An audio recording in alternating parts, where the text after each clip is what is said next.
This is Debbie, and welcome to another brand new episode of The Offbeat Life, where I speak to inspiring individuals who ditch the norm to live their best life and become location independent.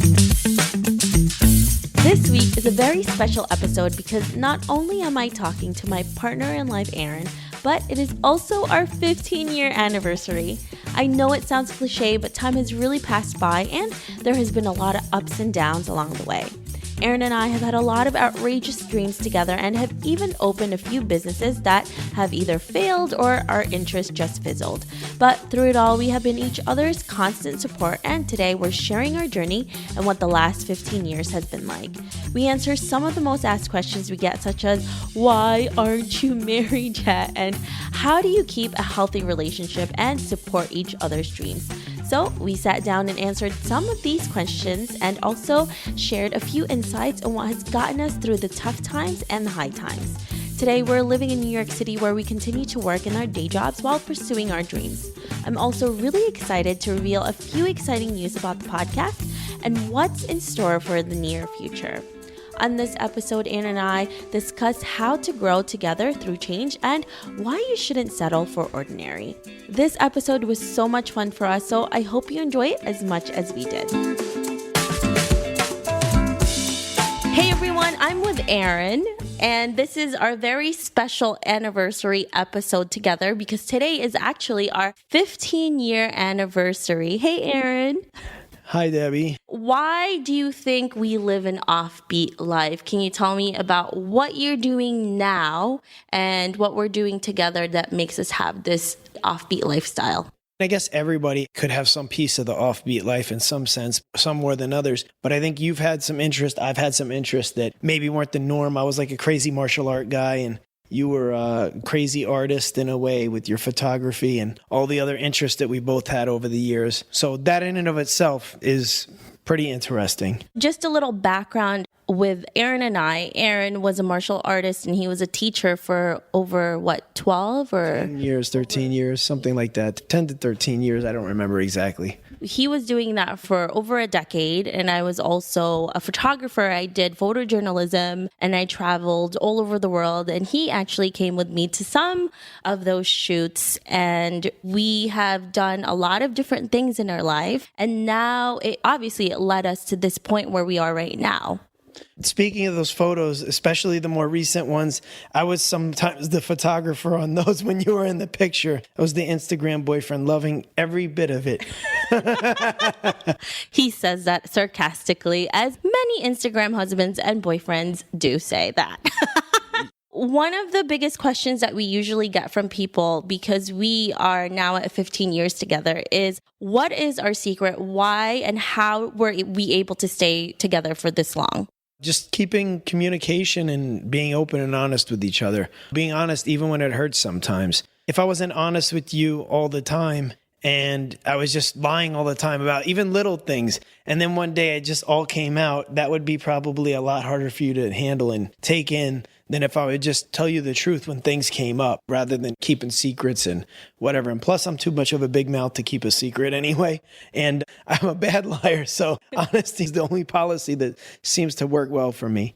I definitely agree with that. I think the reason why our relationship has gone on for this long is because we really don't hold anything back. We're very honest with each other, and I'm the type of person, when I get really angry, I have to take it out. And sometimes I do take it out on you. And when I do get angry at you, I tend to just say it out loud. I don't keep that in myself. But then afterwards, I really don't have a lot of grudges that I hold because of that. I think for me, it's a healthy way to just discuss it, even angrily sometimes. For me, that's just how I deal with it. Sometimes I don't like heated stuff, and sometimes that happens with any relationship, but it's better to have it over with than holding grudges for days on end and stressing yourself out about stuff like that. But just live and let live, I guess. I don't know.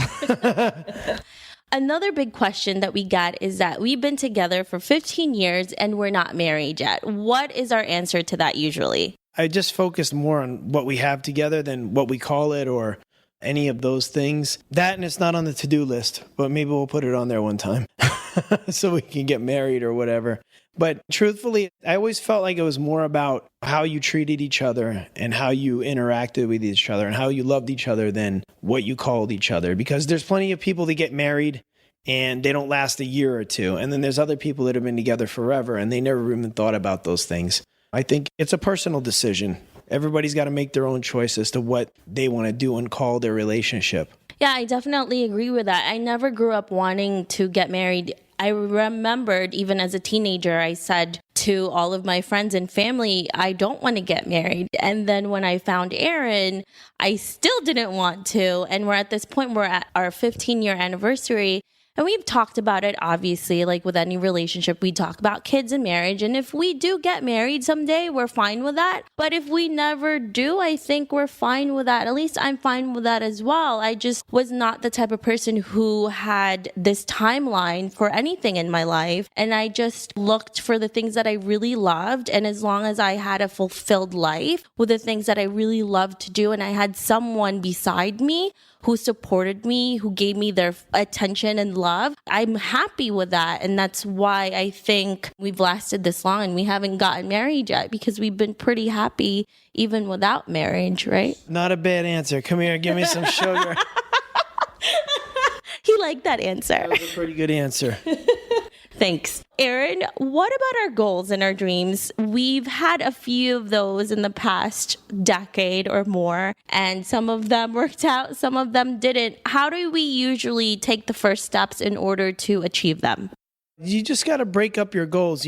I wouldn't say like I'm the most accomplished person, but I've definitely done a lot of things, and I feel like I have accomplished a lot for me. And it just came down to definitely finding things you love, and then whatever it is that you want to do, just start working at it. Like break it up into little small goals and start doing it. One of my interests is real estate. And it's like, if you want to be a real estate sales agent, get your license. It's not necessarily my path, but if you wanted to do that, I would say start studying, start researching, start learning as much about it as you can, and then put it into concrete action. Like, what am I going to do this week? Take one thing, just one thing for this week, and then make sure you get it done. And then next week, pick another thing. And before you know it, you'll have 2-3 things in a month. Whereas like, instead of just wishing, dreaming, hoping, and putting things on the back burner, at least if you're making small progress, you're going to tend to put more focus and attention on that stuff. And it's going to make the progress even more rapid. So I don't even really worry about like, oh, did I get my goal today? Or what did I get done today? I give myself a lot of times like a weekly goal, just one thing to do. It could be something simple, like just organize my desk or clean up the house. It could be something simple like that. Or if it's like a life goal, I need to meet a lawyer so I can have representation with real estate deals or something, then I'll do that. It'll be one little thing, but at the end of the week, I've accomplished it. And it takes a lot of the pressure off, and I don't beat myself up as much because I am a busy person and I got a full-time job and other things too. I got a pretty nice girlfriend. So I would want to keep her happy as well than just kind of do the work thing all the time and not pay attention to our relationship and the other interests that I have. And we also just make sure that we're keeping each other accountable. We always check in on each other. He asks me how things are going, and he also helps me with the podcast. I've helped a little bit along the way, but I still do next to no work on the podcast. But as far as like support system, I do have to take some credit there that I've definitely encouraged you with any of your goals. And if progress seems slow or things seem difficult, I was never like, oh, well, maybe this is just not for you. If it was something that you wanted, I would always be the person that would just say, hey, what's the next step? How do we keep moving forward? Because we'll get to our goal eventually. I think of it like you're trying to walk up a mountain. It's not going to happen after 5 or 10 steps. It's going to take time. It's going to take effort. It's going to take focus and dedication. And with that said, you have to keep on it. And that doesn't happen by beating yourself up constantly for the failures that you've had. You got to keep moving forward. So I always try to ask you, what's your next step? What do you need to do? Oh, you have a problem? Okay, what do we do to solve it? Or move on to the next thing? And I think that's a really big reason also why we've stayed together for this long. So that's another answer for that question as well, is because of the support we have for each other. And there has been a lot of times where some of the dreams and the goals we had were pretty outrageous at some point. And especially for me as a creative, Aaron is definitely not a creative. And even with the most outrageous things that I've thought of, and he has as well, we've kind of just gone along and supported each other. That has really helped our relationship a lot because we knew every step of the way we had somebody that was really there for us and had our back. Part of it is, I guess, you need to become a very secure person to support somebody else 100% in something. And it also takes trust. I remember that I felt like you were doing something that made me feel uncomfortable, or I didn't feel like I was living up to my potential because you were doing great. I always saw that as not something that I needed to knock you down, and not even that I needed to compete with you, but hey, if Debbie can do this, maybe I can work on something as well. It was never like a guilt thing for me where she's doing something, so I have to do something. If she's busy on the podcast, I could be perfectly happy taking a nap, or I could be perfectly happy eating a dessert or doing whatever. I don't think it being a competition in that sense is very helpful. But you do want to support the person, not be somebody that's envious or, oh, now Debbie's doing this and I'm going to make sure that I knock her down a peg if she's feeling too proud of what she's done. No, I think if anything, people lack a lot of pride in the sense that being proud of what you did, not necessarily pride in the sense that you need to knock other people down or show people how great you are. Pride in that, hey, I did this and I deserve the recognition for it. I really love that about Aaron because he is always really happy when I'm very excited about something, and he's there through the whole entire journey. He supports me with everything, and I hope I'm doing that with you as well. You do. You sometimes get on my nerves though, like if you check in a little too aggressively. But I mean, that's just kind of your personality style. And sometimes it does. It's like, it gives me like a little wake up call sometimes that I might need it every now and again because I tend to get complacent. I mean, I'm not going to lie. It happens to the best of us. It's even happened to you, I've heard once in a while. Yes, it has. It's probably a rumor, but it can happen to the best of us. But you know what it is? You got to ask yourself every couple weeks, maybe like, hey, what have I done to accomplish my goal? If things seem slow, because I've definitely had a lot of setbacks with certain things, and some things were very slow for me, like coming together, especially if you have a full-time job, like I said before, and just a woman you want to keep happy. That takes a lot of time and effort, I've heard. So you really need to check in on yourself. You also need to check in on your partner. And I think it's important that you understand you're going to change. You're going to grow together. And if you're not both growing together, maybe one of you is going to feel like, oh, you know, I'm trying really hard, but the other person isn't. You always want to show that you're giving something, giving some effort. Because if it's all just one-sided, then things seem a little more like I'm just carrying this person and they're not really doing their part. Like if one person's doing their dream right now, and maybe you're taking a back seat, just working the day job, then maybe the person that seems to be pulling a little more weight right now, maybe you need to do the extra things to kind of help out. Maybe you need to make the lunch for work, or maybe you need to clean the place. That's been me cleaning up. I'm kidding. But, you know, you get the point. You need to sometimes change roles in the sense of what you're doing to kind of help each other. She's got a deadline. I'm not asking her about like, hey, I really wanted to go on this hike. That stuff has got to take a back seat sometimes to whatever it is you're working on. There's been a lot of times where either I or Aaron had to really switch roles, who was doing certain things in the household and just life in general, because sometimes you're just too busy for that.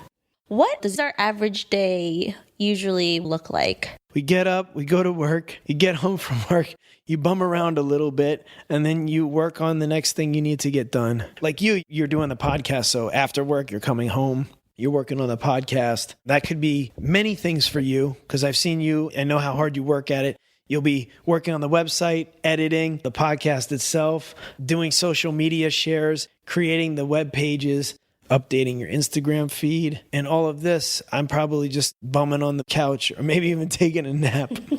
But I'm there for moral support. But no, after you kind of kick back and you kind of decompress from the workday, I'm usually either trying to figure out like what my next step is to buy some properties or get them under contract or whatever it is. Or if I'm not even at that point, I'm trying to figure out how I can at least figure out what things might be worth value-wise. And all these types of things. Whatever your next step is, that's what you got to do. If you want to be successful, you got to put in the time and effort, even after a work day. That definitely sums up our work day. So like Aaron says, we both still have our day job, and it's really stressful because we're ABA therapists. We work with really young kids who have autism, and there's certain situations where it's very mentally stressful for us as well. So when we come home, we usually have to decompress because we need to take that stress out, whether it's just laying in bed, going to our couch, watching Netflix. We get that out of our system, and then we start working on our passion project, on the goals that we really want to do. That's eating some good food. Eating some good food that Aaron usually cooks, because I come home a little later than him sometimes. And then when I come home, I try to cook for him. But usually Aaron tries to do more of the work now because I have a little bit more of a busy schedule. But when he has a busy schedule, I do some of the work too. So like I said, it's a role reversal between the both of us. So there's no one here that feels like they're more important than the other.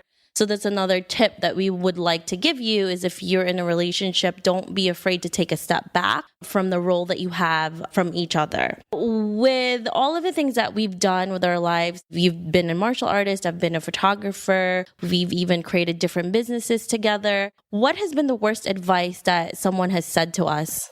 That's a tough one because I tend to just forget that stuff.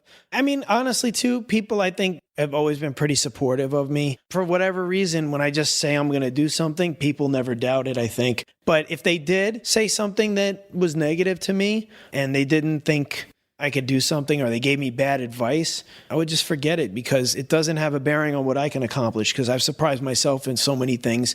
So why would I take some stranger or even somebody close to you that's maybe angry or irritated at a time? This is a hypothetical. I don't think it's ever happened to me, that says you can't do something or says you should do this or that. I just don't pay attention to that stuff. I focus on what I want, figure out how to get it, and then I go after it. I think for me, the worst advice I've ever gotten was maybe from people who were close to me, who, even though they loved me, they didn't really understand this lifestyle that we were living. And they just told me, why are you wasting your time on these things that you're doing? You should be staying at a 9-to-5 job. You should be getting insurance. You should have your 401k. You should be getting married to Aaron. You should be having babies right now and just settle at a house and all of that. You know, the regular, what many will call the American dream. And I've never had that lifestyle. I've always experimented with so many different things. Like I said, I was a photographer. I was an art teacher. I was a gallery manager. I traveled everywhere, and it just was not something that I can put myself into.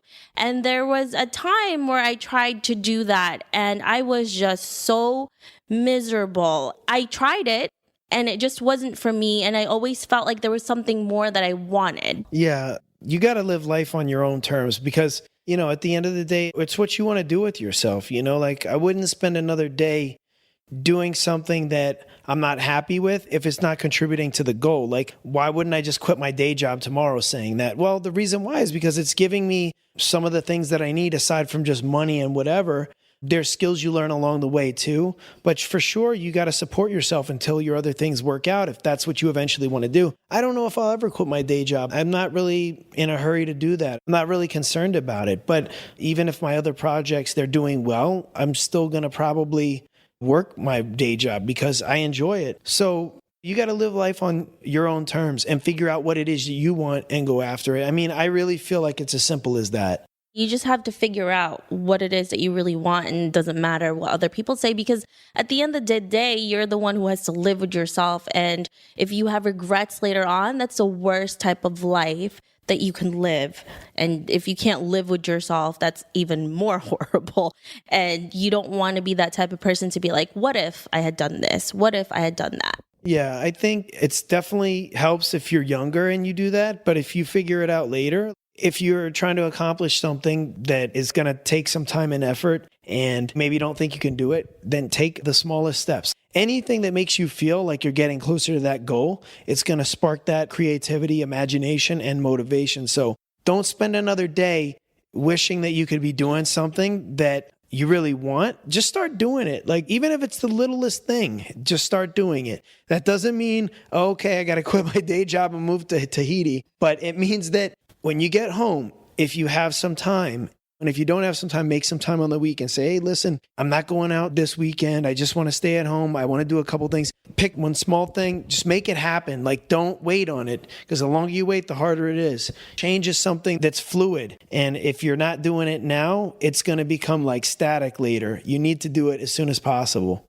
What about productivity tip that has worked for us? What has that been for you? Lately on my phone, I didn't even know I could do this or really thought to, but I think one of your guests actually said that. I listened to the podcast and I got this productivity tip, and I just shut off the notifications on my email and I check it like once a day, and that's it. If there's something important, like I know I have people depending on me, I'm going to check it more. Or if there's something in the queue. But if I'm getting ads for sporting goods or something for stocks or bonds or something, some ad like that, I'm not checking that stuff. Most of the time I'm deleting it anyway, but I'll delete it at the end of the day. I'm not going to spend my whole day checking emails when the notification comes up. I just turn that stuff off and forget about it. I stole that one, so I'll give one of mine. One thing that helps me motivation-wise, there's a certain exercise you can do. What I want you to do in order to do this exercise is basically just imagine the feeling of what it is that you want. Think about it as crystal clear, detailed as you can, and feel the emotion behind it, because energy and motion is part of the motivation. It's what gets you off your butt, because you can analyze things forever and you can always find more information. But what's going to get you off your butt to do things and be productive is getting that feeling of what it's like to accomplish the goal, relishing that feeling, and then before that feeling is gone, pick up something and start to do it towards that goal. For me, it was really learning when I'm at my most productive. I always thought that I would be at my most productive early in the morning because, as you know, I wake up really early in the morning. But when I travel, especially when I'm on my own solo and I also work, I realized that I do wake up in the morning, but what makes me get up is to see the sights, to do sightseeing, to do my content creation. But when it comes down to the nitty and gritty stuff, like the editing of the podcast, doing the website, et cetera, I am much more alert in the afternoon. So I think just finding when you are at your most alert is really the key to that. And obviously not getting distracted. I love that notification tip that you gave to Aaron. And just feeling that motivation, when you have that momentum, just keep at it. And as long as you're doing something every single day, even if it's just one thing, because what we usually tend to do is we put 10, 20, 30 different things on our list of to-dos. And when we don't do any of it, we get really bummed out and you tend to feel really bad about everything, and that puts you back down again. So if you can just get one thing, or even just put one or two things on your list every day and you do one of that, I think it's going to make you feel really good about yourself, and it's going to make you want to do more than what was actually on your list. So maybe breaking down your list to maybe 2 or 3 things every day, especially too when you have a day job, when you're exhausted and you feel like you don't have the energy or the time to do the other things that you really want to do for your life goals, for the goals that you want for your dream job or career. It gets really hard. So that's one of the things that I've been able to do. You know what? You made me think of something actually, and maybe this can help elaborate the point. Whenever you get outside or whenever you're doing something where you're expending energy, especially if it's something like facing your fears, like, I hate to run. And if I get up and run, you just know I'm going to get a lot done that day. If I do something that I don't feel like I'm good at and I actually accomplish it, I feel on fire. I feel like the conquering hero or something because I did something that I was dreading, basically. So if I get something out of the way that I'm dreading, even if it's something I know, like I know this is only going to take 20 minutes, but I'm just not looking forward to it. And if I get it done the rest of the day, I'm going to get everything done. Stop putting off the thing that you're afraid to do. Stop putting off the thing that you're procrastinating about that day. It could be something very simple, whatever it is. I usually tend to put those things off, especially when it's not about my podcast, especially things that I don't want to do. I usually tend to put those off. But definitely doing the harder things first will get you going and it'll make you feel so much better about yourself. How were we able to finance this career that we have, and how are we able to finance the dreams and the goals that we have to date? Having a day job. That's the way most people finance it. There's no investing or business without savings. So you got to get the money from somewhere. And if you don't have a rich uncle or somebody you can borrow money from to start a business, you have to get the money yourself. But I've heard other people say, like, at least for a service business, you don't need a lot of money per se. If you're doing like editing on a computer, I mean, as long as you have a computer and you know how to edit, and you have the software to do it, that doesn't take a lot of money, but you can make good money doing podcast editing or something like that. And the same goes for any other services.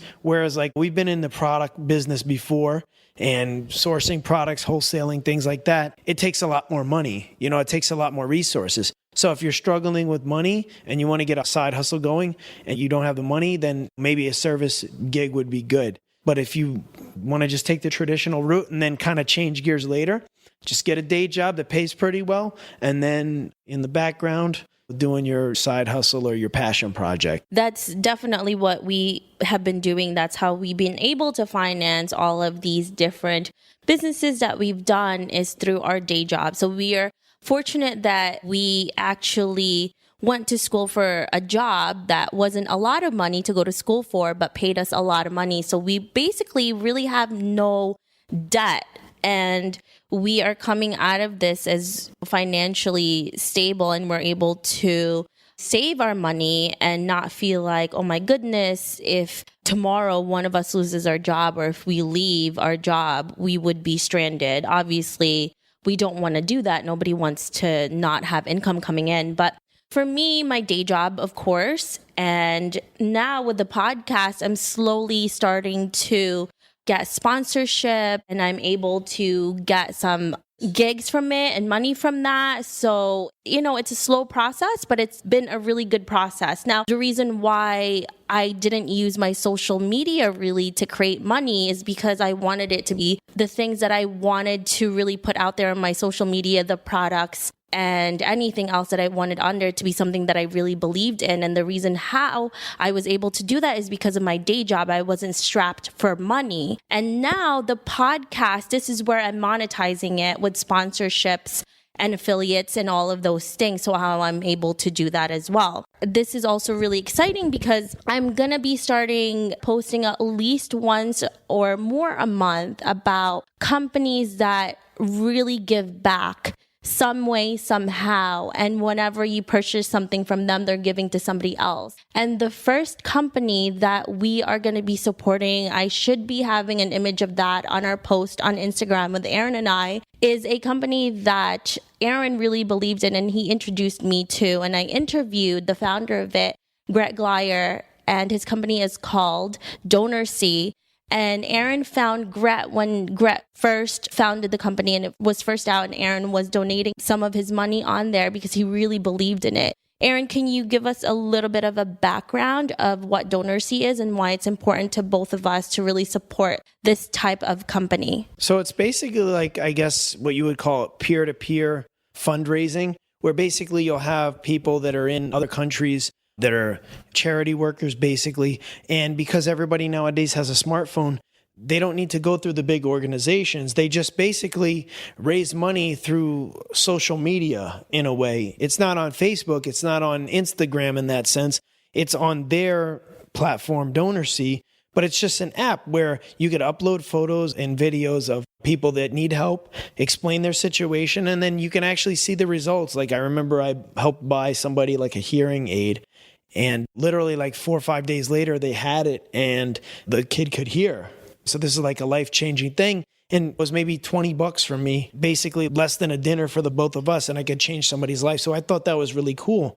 And as far as I know, it's a self-sustaining platform where they use some of the proceeds just to keep it going. So that way they don't have to ask for fundraising from people. So it'll just keep going, which I think is amazing. This is really important to both of us because obviously you can see where your money is going, and there's a lot of charitable organizations out there that you can't do that. So this was exciting for the both of us. And also, it's exciting for me as someone who's in social media, and I do have some following, especially on Instagram. And I didn't want to use it as a platform for me to just show you watches and et cetera and et cetera. And it's great if you're making money with that. And obviously, we all want to make money from what we're doing because we really work hard on social media and all of the platforms that we're in. But we thought it would also be really exciting for us to give back. And I don't want to just show you the great things that I can do, but also the great things that we can do together and we can give back. If you want more information on that, on Greg Gleyer's company, you can definitely visit DonorC.com and he will give you a lot of information. And just download the app on your phone. I know it's on iPhone. I don't know if it's on Android, but I assume it is. And I do know, I think they recently launched a desktop version. You can do it through your web browser on your phone or on your computer. It's definitely for a good cause. And the best part about it is, to me, is like you could just see, like, you donate money and in some cases a few days later, and if it's a bigger project, it could be a month, but they've built houses. They've done all these incredible things for people that are in poor countries. And, you know, you coming from a poor country, and although I didn't grow up really poor, my parents were poor. They tell me about the things that they had to go through. And there were some instances, there were rough times sometimes, so I'm not totally isolated from it, but just we would travel around and I would see it. As Aaron was saying, I lived in the Philippines. That's where I was born. I was there until I was around 8 or 9.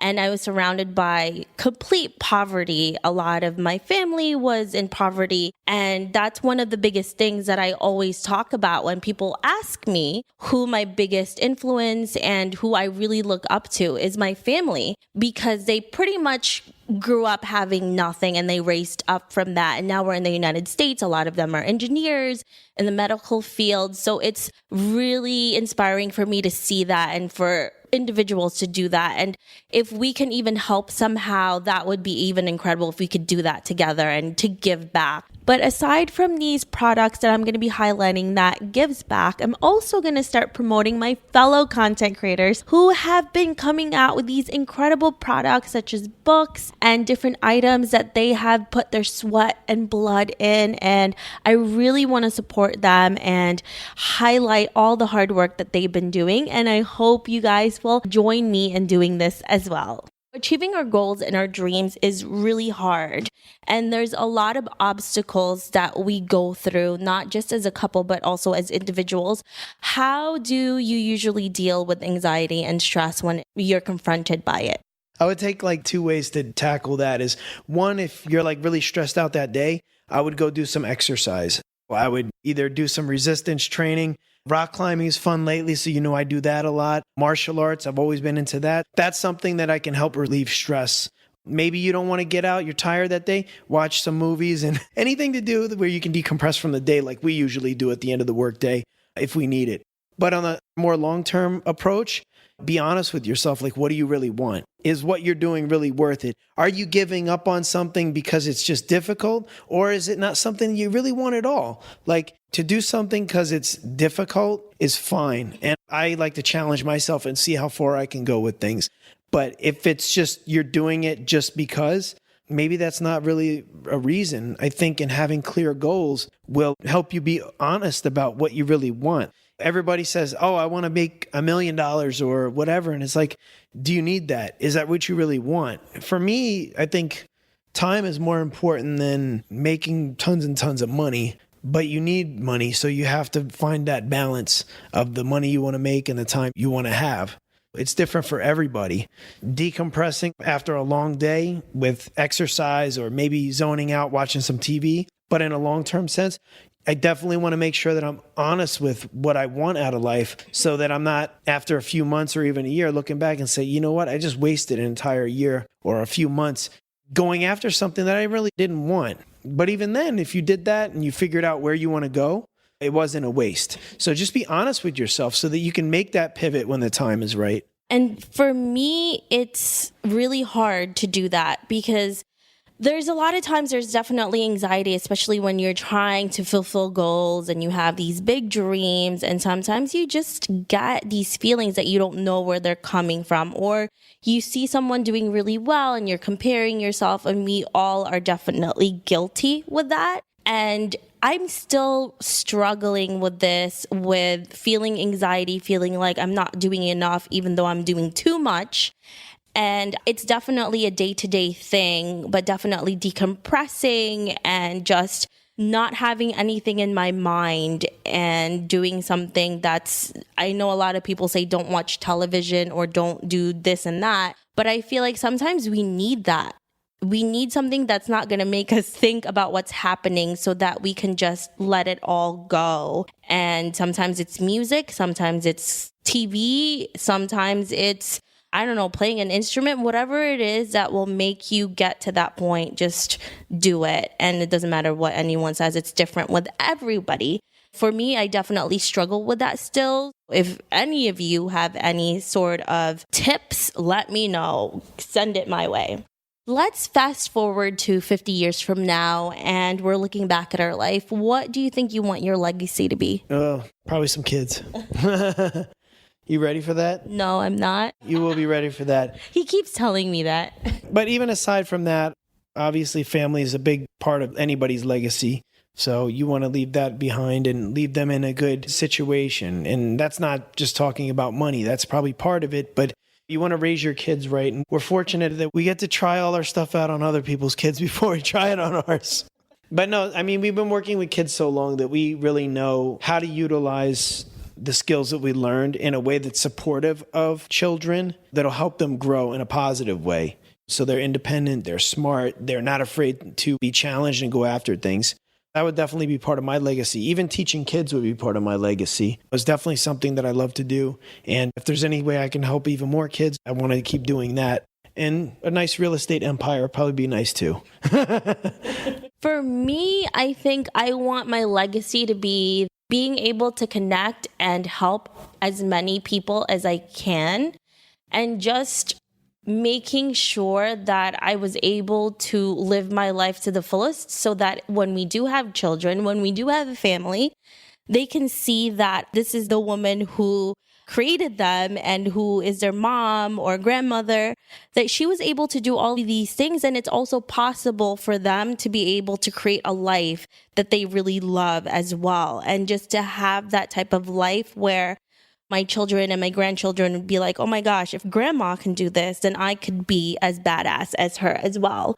And I also love connecting people. I want to connect as many of my friends and people that I meet to each other, however I can help them as much as possible. I'm stealing your answer. Of course he is. We're going to get to the fun question part. What do we nerd out on? We both nerd out on hiking. We love to hike. So Aaron and I actually, most of the time when we travel, we choose destinations because of where we can hike and do outdoorsy stuff. But what else do we nerd out on? Lately, it's been rock climbing. I'd say even for you, as much as you say you hate it, you really secretly love it, because you'll tell me afterwards, like when I'm out watching you or critiquing your climbing, you'll go, hey, I just did this V3 on the course over here, because you're very proud of yourself in that. So we're both nerding out on that. I can nerd out on TV every once in a while, but I'm a big YouTube nerd. I'm always watching all kinds of YouTube videos. And I love nerding out on martial arts, of course. Even though I haven't been practicing as much as I like lately, I still nerd out on the stuff. I watch videos on martial arts all the time, too. The rock climbing, it's a love-hate relationship for me. He definitely loves it. So for me, I think the reason why I did not take to it as much as Aaron is because of failure. Right? This is my big thing. I hate to fail, like most of us. And with rock climbing, you fail a lot. That's one of the things I think that I've been learning so much, and I'm really thankful for this new activity that we've been doing. We've been doing it for a few months, and some of our friends actually introduced us to it. We've been wanting to do it before, but they finally dragged us to this. So that's Esther and Jacob. Thank you guys for doing this. It has really shown me so much about failure and being able to keep going and not letting that stop you in your tracks. So this is also allowing me to put that in other parts of my life, which has been really great. It's a love-hate relationship, but it's becoming more love than hate slowly, but... I showed you that toe hook on the one, and you were like giddy. You were like, I did it. And all you had to do was put your foot around a wall. Yes, that's true. If you haven't tried rock climbing, I would suggest you try it. It's a lot of fun, and maybe you'll learn a life lesson like I have too. You want to tell them where we go so they can meet us there? If you want to come hang out with us, if you're in New York City, we go to Brooklyn Boulders. Queensbridge, Brooklyn Boulders. We hang out there a few times a week, and if you're by or around the area, let us know. Send us a little message. Maybe we'll meet you there. If we were given a 1-minute ad slot in the Super Bowl with the potential to reach millions, what should we fill it with? I would definitely need to take time to figure out exactly what the message would be in terms of the content itself, but in terms of what the mission of it was, self-empowerment. Figure out how to get people to where they want to be. Like some call to action where you're going to get off your butt and make your life better. And it doesn't have to be this crazy, oh, I'm on a mission from God type thing. It's just, what can you do today to make your life better? And then start doing that. And if I could help in any way, that's what I would try to do with it. And of course, I would plug the podcast, which my mission for this podcast is to also inspire other people. That's why I've been interviewing inspiring people. And I would plug the podcast too. Wait, am I just stealing all of your answers? Yes, you are. Of course. I'm used to that. What has been the most unusual job we've ever had, and what did we learn from it? Unusual job. Martial arts, in some ways, if you're in it, it doesn't seem that weird, but people are always fascinated by it. In some sense, maybe it's martial arts. Probably that was the most interesting or unusual because it's just not every day that people meet somebody that's a martial artist, I guess. For me, there has been two because like I said, I've had a few and I've experimented with a lot of jobs. So the first job that was pretty not strange, but what I had to do at that job was pretty unusual. My title was gallery manager. So before I became a photojournalist, I assisted in a lot of galleries here in New York City. And I ended up getting a job as a gallery manager for this one company. And I became also an assistant to the owner. And I will not say who it is, but one of the things that he wanted me to do was to clean his retainers. And that's when I realized that this was not the job for me. And also it made me realize what kind of a boss I wanted to be in the future.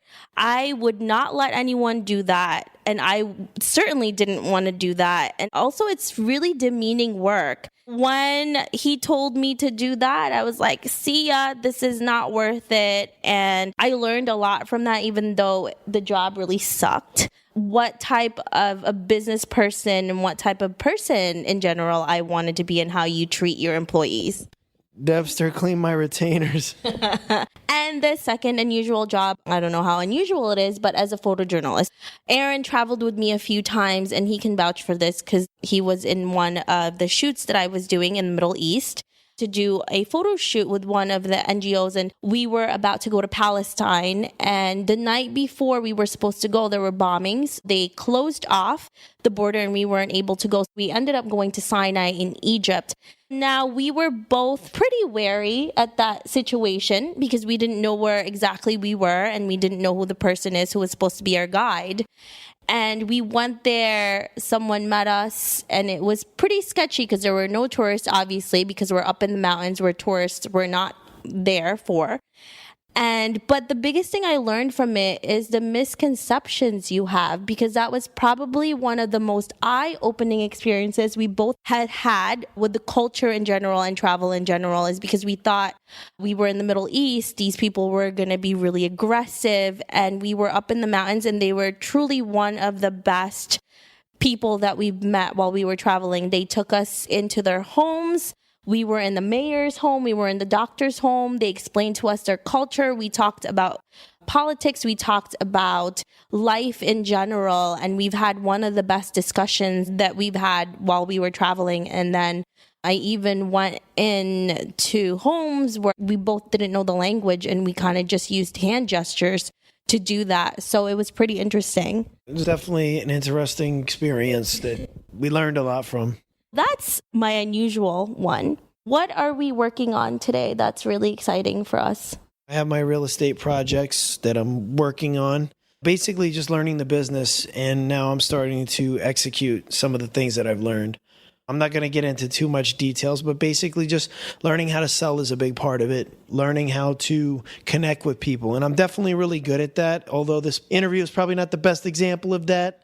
I'm probably not coming off too slick, but I've always been able to connect with people pretty well because I genuinely have an interest in what they're all about. I find people to be fascinating. You do. And Aaron likes to talk to a lot of people. That's why they love him. Sometimes he talks a little too much, but we love you anyways. It cuts both ways. People either love or hate me.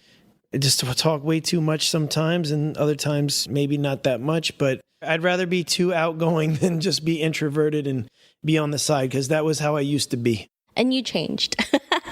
For me, what I'm really excited about is a lot of things with the podcast.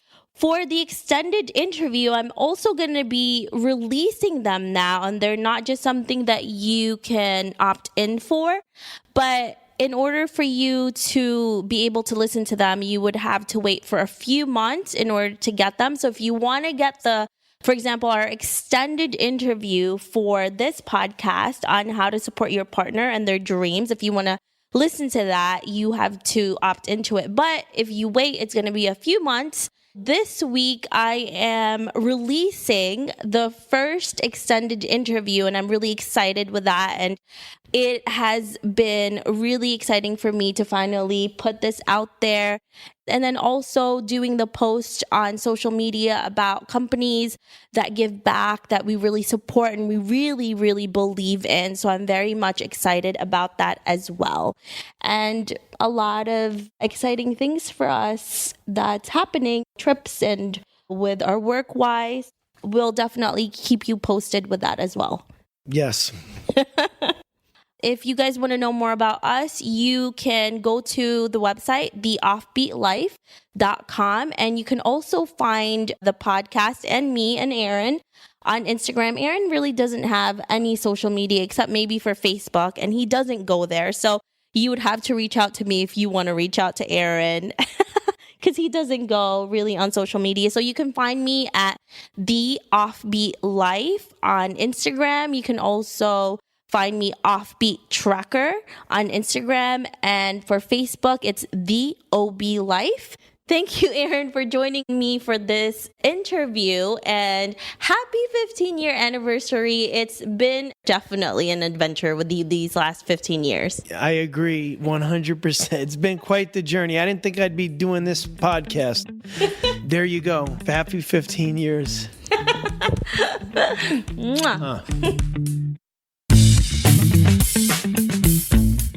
I hope you enjoyed this interview with Aaron and I. Make sure to visit theoffbeatlife.com. Again, that's theoffbeatlife.com to get our tips on how to support your partner and their dreams.